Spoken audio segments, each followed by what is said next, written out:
Hey, welcome back, everybody. This is J.R. Flatter, and this is our podcast that we call The Secrets of Government Contracting. And our distinguished guest this week is Lisa Covington. Welcome, Lisa. Thank you. Happy to be here. Thanks for inviting me. Tell us who you are and what it is that you do for a living. Happy to do that. My name is Lisa Covington, and I am the Vice President of Proposals here at Flatter. I have been with Flatter just a little over 4 years at this point. I joined the team in 2017, the summer of 2017, so we're right about at that point. Prior to that, I had worked for a couple of other companies. I had worked for SDVOSB, so a service disabled veteran-owned small business for a time, and I've also worked for several large businesses. I've served in multiple capacities, from business development to I was a small business liaison officer representative at one of these companies. So, and obviously have worked on proposals consistently for about 12 years. That's sort of my background. I got into this industry when I was working on a contract and was fortunate enough to have a couple of new folks that had joined the company I was working for at that time in business development, and a proposal manager that were desperately looking for help. And I was happy to provide that help because I looked at it not as additional duties, but as education. I was going to learn to do something new. It has proven to be a very valuable skill. So that's kind of how I got started and what my background is at this point. I do have a bachelor's degree in leadership and management. And so that's also an interest of mine. I've worked in several industries prior to this, including the hospitality industry, where I was the director of sales and marketing. So sort of a broad and varied path to where I am now. So, Vice President of Proposals, that sounds like a very high-level position. Talk to me about the day in the life of Lisa. Oh gosh. Well, so it's unpredictable because, I sort of try to plan my day as best I can. I know what I need to get accomplished each day and what I need to delegate out each day. However, because we are working in the world of proposals, you sort of have a plan for the day and you think you know where you're going, and boom, the government comes back with answers to questions, and now they've either extended their deadline or they haven't extended it and you thought they were going to. So now you've got to sort of change your course and go back and let everybody know what's going on and what the path is to to this very important project you're working on. So I would say it's just very much based in project management. I did also earn my PMP certification a couple, I guess, actually it's crazy how long it's been, because I just had to recertify that. So it's been 3 years ago. Wow. So I'm on my second iteration of, I think it's good for 3 years. And I just received, had put in my 60 CEUs to get my, the next 3 years locked in. So that's very helpful to have a bit of a project management background, which I do have. I had worked for one of the large businesses. I was on a large contract for the Marine Corps, where we had approximately 200 employees that were fielding equipment all over the world. So that's kind of what my big contract that I started out on, and I learned a lot through that process. So the day in the life is, like I said, just unpredictable. There are generally quite a few meetings to attend. And again, just checking on where everybody is in the process of whatever proposal we're working on. I would say generally we are working on at least one proposal. And we also, as a small business, are answering quite a few RFIs, requests for information, and things of that nature. So we definitely are not letting any grass grow under our feet over here at Flatter.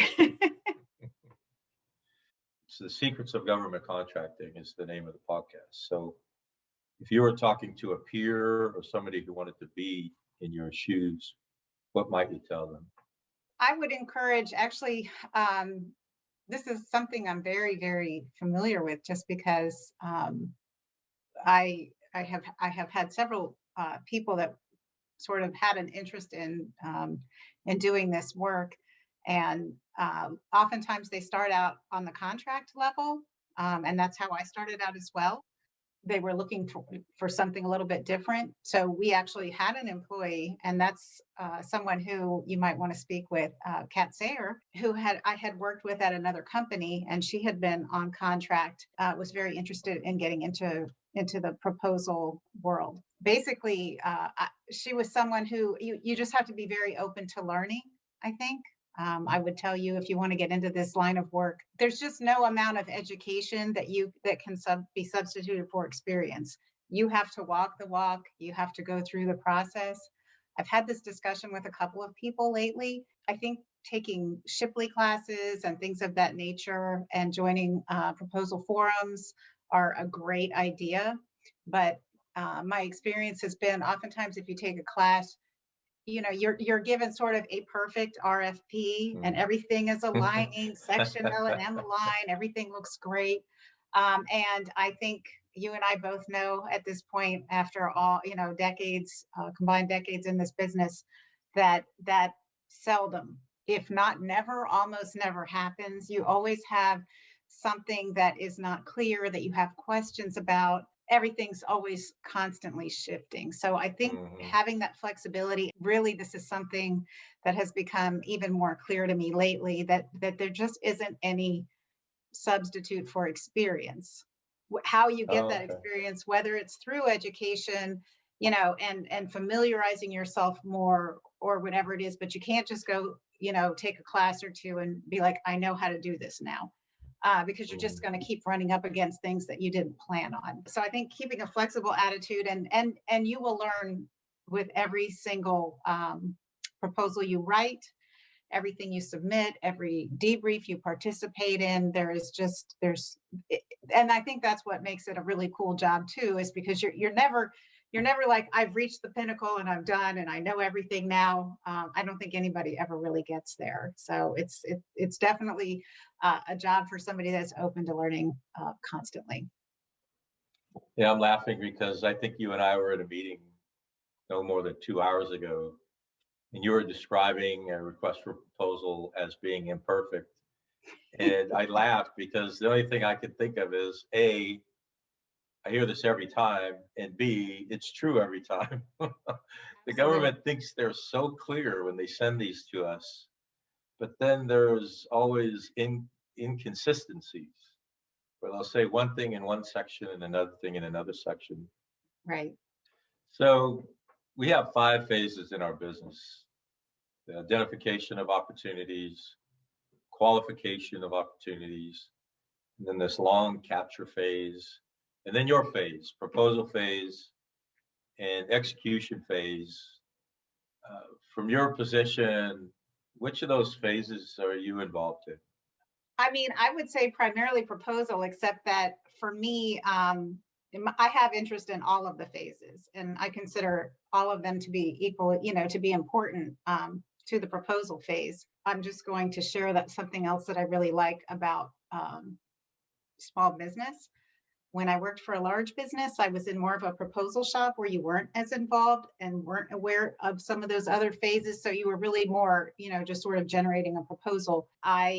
Where I started out was being more involved in capture, and knowing sort of who the program managers were going to be for opportunities that we're bidding, um, who might be bid on the contract, the more about the customer and that kind of thing. And I think that's really important to any proposal process, is to be embedded early on. I think some companies are very successful, doing just proposal management that way, if that's all you're doing. But if you're actually taking part in the writing, win themes, strategizing, I think it's really important that you be very involved with capture up front. You have a close relationship with the capture manager. So I would say, primarily the proposal phase is where I really lock in, but all of that pre-work is certainly important to that phase as well. And I also think execution is important to me, Hmm. because how we're performing on our current contracts dictates what our past performance looks like. I think most people that are involved in this industry are very aware that CPARs are important, that we are generally asked to provide past performance questionnaires that are incredibly important. So how well we're performing on our contracts, how happy are our employees that are performing on those contracts, how our customers feel we're doing, how we're doing on our deliverables, all super important stuff. Yeah. Yeah, that's an important point you raised because we're always harvesting the great performance that the team's doing, bringing that back into validating that what we're saying in our proposal is actually true. We have demonstrated performance of the things we're claiming, which leads me. So I have a couple of other thoughts. One is talk to us about the process that proposal lands on your desk. You're usually the first person that sees it. We might all see it come in, but you grab onto it, and then from the moment it hits your desk until it goes out the door, probably you're getting up at 0 dark 30 in the morning and go to bed at late hours. I like to think I get up early, but I always see emails from you every time I hit my desk. So talk to us about that process, if you would. Sure. I'll also share that you're not going to see too many from me at 9 or 10 o'clock at night. So in fairness, I do sleep, and usually it's earlier, and then I'm definitely a morning person. It's not at all unusual during a heavy proposal time to get up at 3 a.m. just because that's such a nice quiet time. Everybody else isn't online yet, and you can sort of really focus in and get started on your day. That's just for me. That's when I have the most energy after a cup or two of coffee, of course. So, when the RFP hits, it's really exciting. We're usually expecting it, not always. Everybody has sort of their pop-ups, but when the RFP hits, I'm usually the first thing I run to is I want to look at section L&M. Like I want to know what is it we're looking to submit. I want to know when is this thing due. I want to get an idea of what the magnitude of the submission is. I'm going to look at the scope. I want to know what more about the work. And just generally, like I said, those L&M requirements. What is it we need to put together? Do we need key personnel? When are questions due? That kind of thing. So that's pretty much the first thing I do. And then I try to send out some basic information, or have somebody from the team send out basic information around, here it is. Here's the documents. Here's some things I noticed. Here's when it's due. I try to get a questions template out right away. That's something else I look for. Have they dictated a template, or do we use what I consider to be our standard template that seems to be well received by the government? I'm very fastidious about the questions. I want them in order. I want them to be really easy for our government customers to understand and to answer. Obviously, we want good answers. So I'll usually send out some of that guidance as well, so that when members of the team are actually reading the RFP, they can start preparing their questions and have that template, and it just makes everything go smoother. And then generally we try to establish when we'll do a kickoff at that point. That needs to happen pretty quickly. So it's usually, I consider the proposal process to be a lot of front loading. It really, as soon as it hits, you want to get everybody moving. But to do that, you need time as the proposal team to be able to sort of dissect what they're asking for, so that you can give clear guidance to everybody. So for you to be able to do that, you've got to get a good read on it, create maybe some artifacts for the team to work in, be it a proposal template or whatever it is at that point. You have to get things like recruiting going. If there are key personnel that we need, and usually there are, that we need to bid, and if there aren't, sometimes we still need to come up with some kind of staffing. So there's a lot that goes on right away, early on in the process. And then also, as I'm very well familiar with right at the moment, there's a lot that goes on towards the end of the process. Mm-hmm. Yeah, it seems like no matter how much you prepare, there's always a rush Yeah. A lot of what you described, this is where I think you really get involved in the capture phase, is we're recruiting in capture phase, we're teaming in capture phase, we're solutioning in capture phase. But all of that is not nailed down until you actually see the proposal and then you digest it. And what you assumed would be there is either there or isn't, and then adjust accordingly. Um, how do you know when you're done?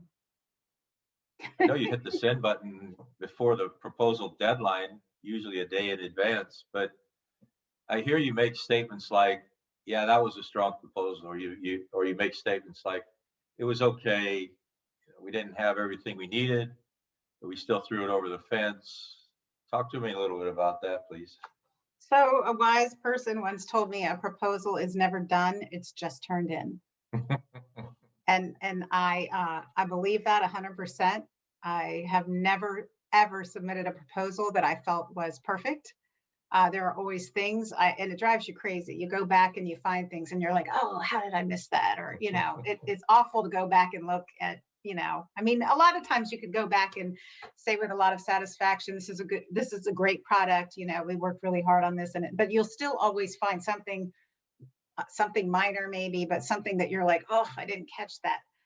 So I have yet to see a perfect document, but and that's something that you kind of have to. That's a tough thing because you want everything to be absolutely as good as you could possibly get it.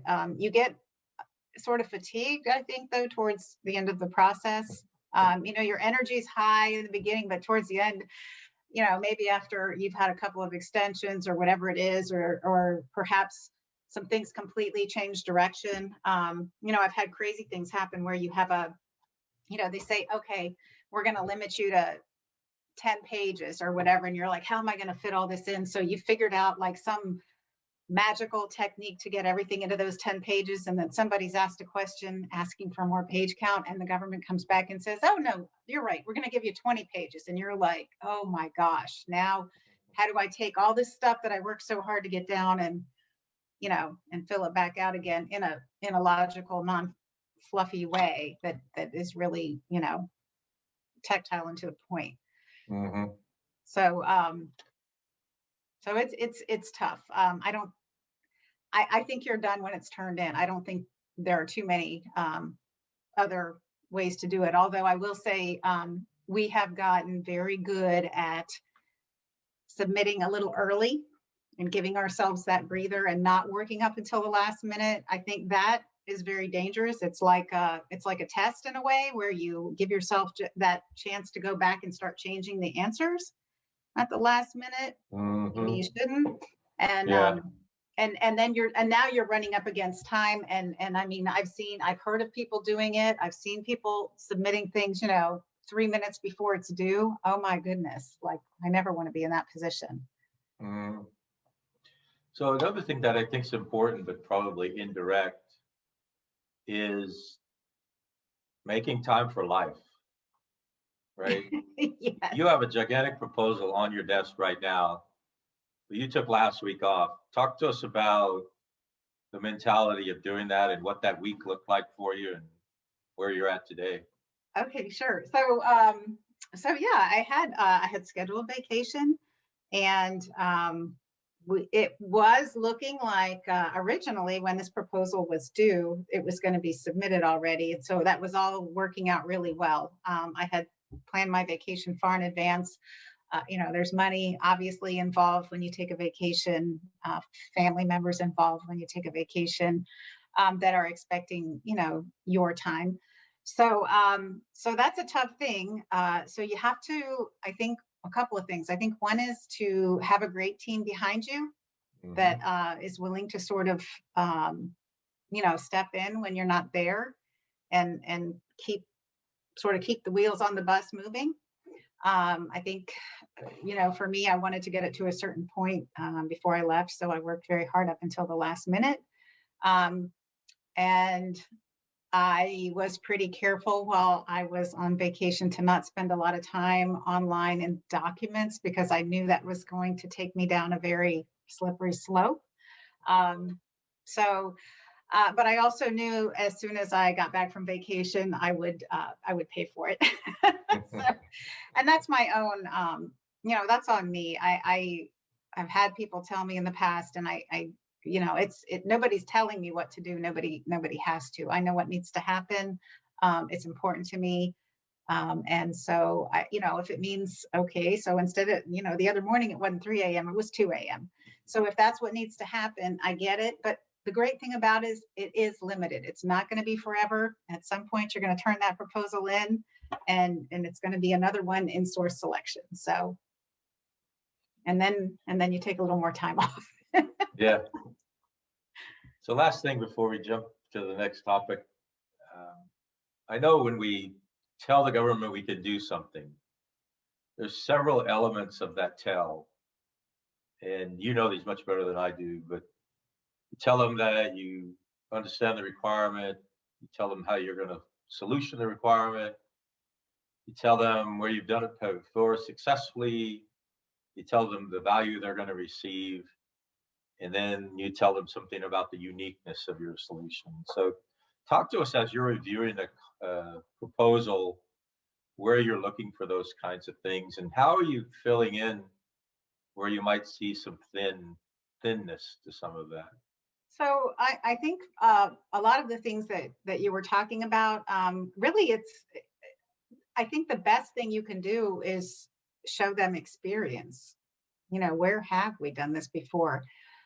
Who have our customers been? Who will you be dealing with here at Flatter? Not some anonymous people, but people that are proven entities that have been managing these things. We talked earlier about the value of CPARs and those kinds of comments, and I consider those to be sort of our report card from the government, and they really are. If you are excelling across the board, I think those are wonderful things to use for call out boxes, and just to sort of demonstrate where we can bring that value.